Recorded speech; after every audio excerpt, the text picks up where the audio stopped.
Hello everyone, कैसे हैं आप सब। मुझे उम्मीद है आप सब लोग अच्छे हैं और अपना ठीक से ध्यान भी रखते हैं। और मैं ये कामना करती हूँ कि आपके आसपास के भी सभी लोग कुशल मंगल रहें। तो आज के इस वीडियो में हम बात करेंगे मीन्स ऑफ ट्रांसपोर्ट पे बेस्ड मल्टीपल चॉइस क्वेश्चंस की। यानी हम कुछ क्वेश्चन डिस्कस करेंगे और इसी हिसाब से ये चैप्टर को रिवाइज करेंगे। और इसमें कुछ करंट इवेंट्स भी अगर जुड़ते हैं मीन्स ऑफ ट्रांसपोर्ट में, या कोई रोड में, या कोई ब्रिज जुड़ता है, वो भी हम इसमें कवर कर लेंगे, क्योंकि करंट अफेयर का टॉपिक इसमें आ सकता है। कोई भी चीज़ अगर कम्युनिकेशन में कुछ नई चीज़ आई, कोई ट्रांसपोर्टेशन में कुछ नई चीज़ आई, तो वो हमें ऐड करनी चाहिए। तो चलिए शुरू करते हैं आज का ये सेशन। पूछा गया है कि अभी हाल ही में 2021 में मार्च के मंथ में एक ब्रिज को इनागुरेट किया गया है, जो कि त्रिपुरा यानी इंडिया और बांग्लादेश के बीच में है। तो इस ब्रिज का नाम बताएं। 15 में इसे अनाउंस किया गया था। 2017 में इसका जो काम था वो स्टार्ट हुआ था और 2021 में ये इनागुरेट हो गया। ठीक, तो इसका नाम क्या है? तो ये बाकी सारे अपने पहले भी सुने थे ना नाम, 2021 से पहले भी, तो इसका मतलब ये तो नहीं हो सकते। तो ये जो रिजल्ट बना है ये है मैत्री सेतु। मैत्री का मतलब होता है फ्रेंडशिप और सेतु का मतलब होता है ब्रिज। तो इसका मतलब है कि ये फ्रेंडशिप ब्रिज है इंडिया एंड बांग्लादेश के बीच में। अब इसके ऊपर क्या क्या क्वेश्चन पूछा जा सकता है कि ये किस रिवर पे है, किस रिवर पे है? तो रिवर का नाम है फेनी। अब बोलेंगे कि कहाँ कहाँ, तो त्रिपुरा में एक डिस्ट्रिक्ट है, और एक डिस्ट्रिक्ट है बांग्लादेश का। इन दोनों का नाम आपने देखना है। तो त्रिपुरा में जो डिस्ट्रिक्ट है उसका नाम है सबरूम, और जो बांग्लादेश है वो है रामगढ़। तो सबरूम से रामगढ़ तक है। सबरूम इंडिया का पार्ट है, रामगढ़ बांग्लादेश का पार्ट है। तो देखो मैप पे अगर हम देखें इसी चीज़ को, सेम चीज़ को अगर हम मैप पे देखते हैं, देखो इसकी लेंथ पता कितनी है? 1.9 किलोमीटर, लगभग 2 किलोमीटर के आसपास है। ये है हमारा कोलकाता। तो कोलकाता को जाना Tripura, this is Tripura area. ये जो है त्रिपुरा है, लैंड लॉक्ड है ये। कोई सी पोर्ट काम नहीं करेगा यहाँ पे। तो करेंगे क्या हम? या तो हम जाएंगे यहाँ हल्दिया, जो ये कोलकाता हल्दिया पोर्ट है, यहाँ से जाएंगे म्यांमार, ऐसे जाते हैं। फिर म्यांमार से जैसे कालादान जो रोड है उसके थ्रू जाते हैं, फिर पहुँचते हैं हम कहाँ पे? मिजोरम है। मिजोरम से फिर हम त्रिपुरा और मणिपुर या यहाँ जाएंगे। या तो हमारे पास कौन सा रास्ता होता है, यहाँ से जब हम जाएंगे तो वेस्ट बंगाल में ये एरिया है सिलीगुड़ी, सिलीगुड़ी वाले पतले पतले रास्ते से हम निकलते हुए जाएंगे असम में। असम से फिर जाएंगे घूम के, फिर बाकी स्टेट्स में पहुँचेंगे हम असम के थ्रू। तो हम दो रास्ते लगे हमें। तो दोनों में हमें डिस्टेंस बहुत ज़्यादा लगता है। इसमें भी कोई लगभग हमें 2200 किलोमीटर लग जाते हैं। और अगर हम इस रास्ते से जाते हैं तो सिलीगुड़ी वाले रास्ते से जाते हैं अगर हम, ये भी मतलब डिस्टेंस बहुत ज़्यादा है। ये भी 1600 किलोमीटर का लगभग डिस्टेंस पड़ता है। तो अब जब हम डायरेक्ट जाएंगे कोलकाता से त्रिपुरा, ये जो ब्रिज है ये कोई त्रिपुरा से कोलकाता तक नहीं है, इतना बड़ा नहीं है ये कोलकाता, ये जो त्रिपुरा से बांग्लादेश तक है। लेकिन बांग्लादेश से क्या होगा? रोड होगी, बांग्लादेश से रोड नेटवर्क होगा और कोलकाता के साथ हम कनेक्ट कर पाएंगे त्रिपुरा को। अच्छा जी, तो क्या त्रिपुरा को कोलकाता से कनेक्ट करना ही क्यों है? ताकि जो हमारी नॉर्थ ईस्टर्न स्टेट्स है यहाँ की जो रोड कनेक्टिविटी है वो बढ़ाई जा सके, यहाँ पे सामान टाइम से पहुँचाया जाए। पर फिर वही बात, हमें फ़ायदा है, हमारी स्टेट्स में सामान पहुँच रहा है, बांग्लादेश का क्या? वो क्यों बनाएंगे इसे? वो इसलिए बनाएंगे इसे ताकि इंडिया और बांग्लादेश का ट्रेड भी स्ट्रेंथन किया जाए। इनके पास कोई चीज़ें ज़्यादा हैं अगर, तो इंडिया में इतना बड़ा मार्केट है, वो बेच सकते हैं इंडिया के लिए ये सारी चीज़ें, जो भी इनके पास सरप्लस चीज़ें आती हैं। और जिन चीज़ों की इन्हें ज़रूरत है वो ये इंडिया से मिल जाएंगी। तो इसलिए दोनों देशों का ये फ़ायदा है।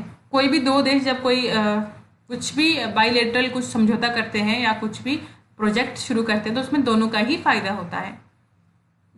तो इस ब्रिज को मैत्री ब्रिज बोलते हैं, Maitri Setu, friendship bridge.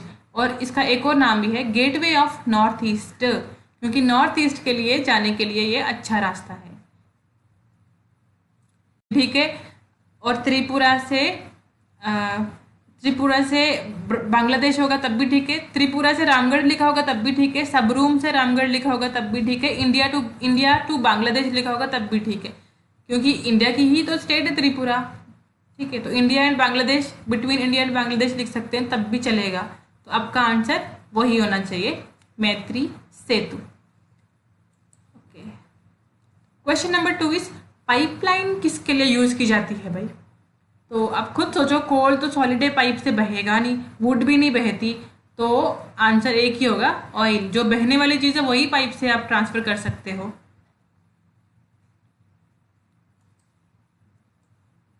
Question number 3, what is the world ranking of Indian railway network? India का रेलवे का जो नेटवर्क है इसकी रैंकिंग कितनी है? देखो भाई, फर्स्ट पे तो है यूएसए आपका, सेकंड पे आ गया चाइना, थर्ड पे आ गया रशिया, और फोर्थ पे आए हम, यानी इंडिया। तो ये है हमारा इसमें रैंक। एक बार, हाँ यही है, यूएस, चाइना, रशिया, और फिर हमारा सिस्टम आता है। अच्छा जी, question number 6 is Indian Railways are divided into how many zone? Indian railway कितने जोन्स में डिवाइड है? यह है 17 जोन में, पहले 16 थे, अब 17 जोन हो गए। Next question is which are the following recently made zone of Indian railway? कौन सा जोन इनमें से रिसेंटली बनाया गया है? जो 17 जोन है, सबसे लास्ट में यही बना है रिसेंटली, इसका नाम बताना है। तो ये है metro rail in Kolkata, metro rail in Kolkata, east coast zone भी बोलते हैं इसे, ईस्ट साइड है ना ये। Question number 5, when was the first railway in India operated for public traffic? Public traffic के लिए, यानी लोगों के लिए, यानी यात्रियों के लिए जो रेल आई थी वो कब आई थी? ये थी 1853, मुंबई टू थाने। सबको पता है मुंबई टू थाने, मुंबई टू थाने 1853। यात्रियों वाली, सामान वाली उससे भी पहले आ गई थी, रेड हिल्स नाम था उसका।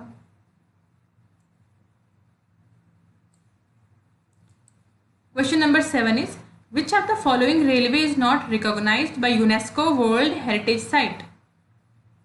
इनमें से कौन सी है? देखो, यूनेस्को वर्ल्ड हेरिटेज साइट ना, इंडिया रेलवे के कुछ दो चीज़ों को यूनेस्को वर्ल्ड हेरिटेज साइट घोषित किया है। एक है माउंटेन रेलवेज,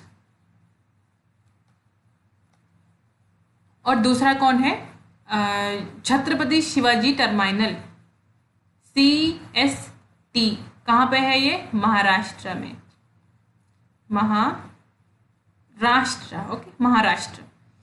तो CST, छत्रपति शिवाजी टर्मिनल, और माउंटेन रेलवेज को, लेकिन माउंटेन रेलवेज कंटिन्यूस नहीं है और ना ही ये पास पास है एक दूसरे के, ये दूर दूर है बिल्कुल, जो भी सिलेक्ट करे हैं। और कौन कौन से माउंटेन रेलवे आते हैं इसमें? नीलगिरी आ जाता है। नीलगिरी कहाँ है? तमिलनाडु में। फिर कालका शिमला रेलवे आ जाती है इसमें, कालका शिमला, बोलने की जरूरत नहीं है, शिमला। फिर नॉर्थ ईस्टर्न रेलवे आ जाती है, सॉरी, फिर दार्जिलिंग रेलवे आ जाती है। तो दार्जिलिंग रेलवे जो है ये कहाँ है? वेस्ट बंगाल में, और ये शिमला यानी हिमाचल में। अब देखो, ये 3 ही रेलवेज है इसमें, 1, 2 और 3, 3 ही रेलवेज जो वर्ल्ड हेरिटेज साइट बने हैं। तो इसका मतलब इनमें से जो फोर्थ है, D पार्ट, ये नहीं है। दिस इज, ये हुआ यहाँ पे हमारा आंसर। तो पहले देखना है कि 2 चीज़ें हैं, छत्रपति शिवाजी टर्मिनल, जिसे पहले विक्टोरिया टर्मिनल भी बोलते थे, और सबसे पहले वो जो मुंबई टू थाने जब वो ट्रेन चली थी ना, तो जो स्टेशन था वहाँ पे सब उस टाइम में उसी को बनाया गया है आगे ये। अच्छा जी, question number 8, which railway line runs parallel to Indian west coast, parallel to Arabian Sea and Western Ghats?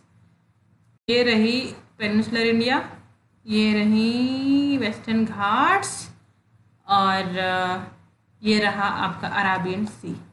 अब बोलो कि यहाँ से जो रेलवे चलेगी, ये इसका नाम क्या है? इसका नाम है कोंकण रेलवे। कर्नाटका, महाराष्ट्र और गोवा, ये 3 स्टेट्स से पास होती है। ये है कोंकण रेलवे। इसके बारे में डिटेल में हम पहले बात कर चुके हैं। ये जो क्वेश्चन है इसमें क्या पूछा है कि रेल व्हील फैक्ट्री कहाँ है, रेल कोच फैक्ट्री कहाँ है, इस तरफ प्लेस का नाम है और एक तरफ इनका नाम है कि एक कौन सी चीज़ कहाँ है। तो अगर आप एक बार ये चीज़ देख लोगे यहाँ पे कि रेल व्हील फैक्ट्री कहाँ, बेंगलोर में, तो रेल व्हील फैक्ट्री कहाँ पे, बेंगलोर में, तो ये वाले का क्या आंसर हुआ फिर, फोर्थ। तो फर्स्ट का फोर्थ ढूंढो आप ऑप्शन में, तो पहले का फोर्थ चाहिए आपको, पहले का फोर्थ दो में आया, या तो बी में या डी में, तो इसका मतलब ए भी हो गया गलत, सी भी हो गया गलत। पहले एलिमिनेट करते हैं। फिर रेल कोच फैक्ट्री कपूरथला यानी पंजाब में है, तो रेल कोच फैक्ट्री कपूरथला, को याद रख लेना, ठीक है। बी का हो गया तीसरा, तो बी में देखना है आपने तीसरा, बी में तीसरा है ये वाला, तो इसका मतलब बी पार्ट आपका सही आंसर हुआ। तो आप इसे याद ही कर लेना, ये जो है ना यहाँ पे ये जो मंत्र है इसे याद कर लेना। कई बार आ जाता है एग्जाम में ये भी कि बताओ कि डीजल लोकोमोटिव मॉडर्नाइजेशन वर्क्स कहाँ किया जाता है, ये भी पटियाला पंजाब में। इंटीग्रल कोच फैक्ट्री कहाँ है, चेन्नई में। रेल कोच फैक्ट्री कहाँ है, कपूरथला में। रेल व्हील फैक्ट्री कहाँ है, बेंगलुरु में, व्हील बनते हैं बेंगलुरु में। Question number 10 is, which of the following express trains run on the Indian Railway network has longest run in terms of total time and distance? ऐसी कौन सी ट्रेन है इंडिया की जिसको सबसे ज़्यादा लेंथ कवर करनी पड़ती है और सबसे ज़्यादा टाइम उसको लगता है? तो ये जो ट्रेन है इसका नाम है विवेक एक्सप्रेस। ये कहाँ से कहाँ तक जाती है? असम में एक जगह है धुबरी, वहाँ से ये जाती है तमिलनाडु में एक जगह है कन्याकुमारी, वहाँ तक। इसे 5 दिन से ज़्यादा टाइम लगता है पहुँचने के लिए भी।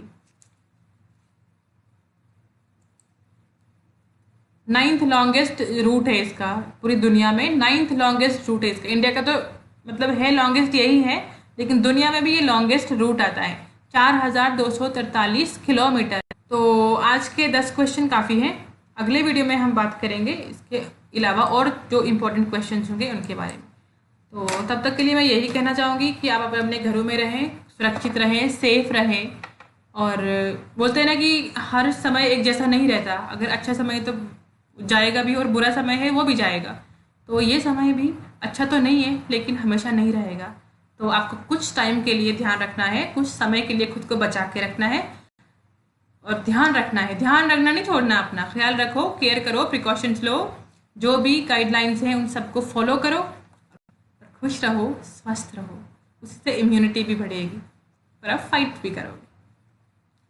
सो मिलते हैं नेक्स्ट वीडियो में, तब तक के लिए बाय बाय, टेक केयर।